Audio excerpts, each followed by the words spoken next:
In this exercise, I'm going to take those modified radial gradients and I'm going to turn them into more credible cast shadows. So it looks as if there's a light source behind the peppers and the peppers are casting shadows forward. I've saved my progress as bettercastshadows.ai, better but not best, found inside the 24 gradient mesh folder. And I'm going to start things off because it happens to be unlocked with the right-hand gradient mesh, which I can get by meatballing the second mesh object inside of the mesh shadows layer. And I'm going to get my wide arrow tool by pressing the A key. And now I'm going to marquee these two far outside points, or at least it looks like 2 points. There's really 4 points with 1 point on top of another in both cases. So I'll get all 4 of those points right there by marqueing them. And then I'm going to drag the points down like so. And notice the effect that you create. It's just immediately better. Now, you don't want to drag things so far that one of the circles interrupts the other, like so. So in other words, this ellipse should not cut into any of the blobs in the background there, because if it does, you'll have a very sharp transition around your shadow. Now, that sharp transition may turn out to be exactly what you're looking for. There are shadows that work that way. But in our case, I'm going to recommend that we keep the blobs outside of each other so that we have soft transitions all the way around. We just want to make sure that we're creating a directional effect. So about right there actually works pretty nicely for this pepper. Now you might be tempted to marquee this pair of points right here by themselves and then drag them downward as well, but you're not going to see any difference because this pair of points right there and this pair of points are both absolutely white. So we're not going to see any difference in a transition from white to white. If you want to see such a transition as well as enlarge your shadow, then go ahead and marquee these 2 points right there and change the opacity. And the opacity value that I came up with that I thought looked pretty good is 10%. And then I'll press the Enter key or the Return key on a Mac in order to make that change.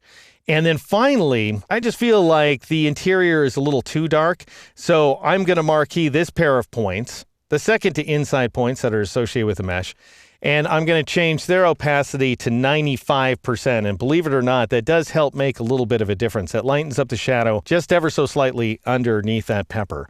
Let's do something similar with the other gradient mesh. Right now, it's locked down. So let's lock down that mesh we just got done modifying and unlock the other one. I'm also going to go ahead and meatball that top mesh like so.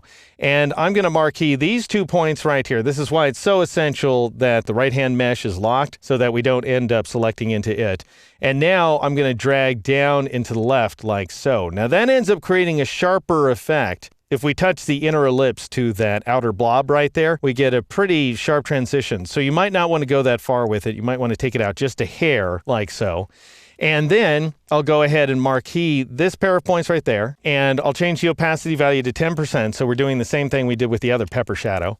And then that darkens up the shadow ever so slightly. I'll go ahead and marquee these outermost points. I'll take them down as well, so we end up getting this effect. Subtle modification, by the way. You're not going to see a huge difference, but it does help us to achieve a more naturalistic shadow. I'm also going to marquee this pair of points, if I can, like so. And because everything else is locked, I'm able to marquee those points independently of the rest of the illustration. And then I'll go up to the opacity value and change that value to 95%.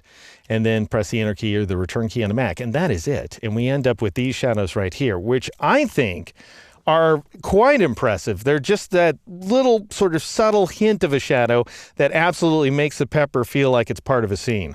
All right, I'm going to press Control-1 or Command-1 on the Mac just to nudge my screen image there.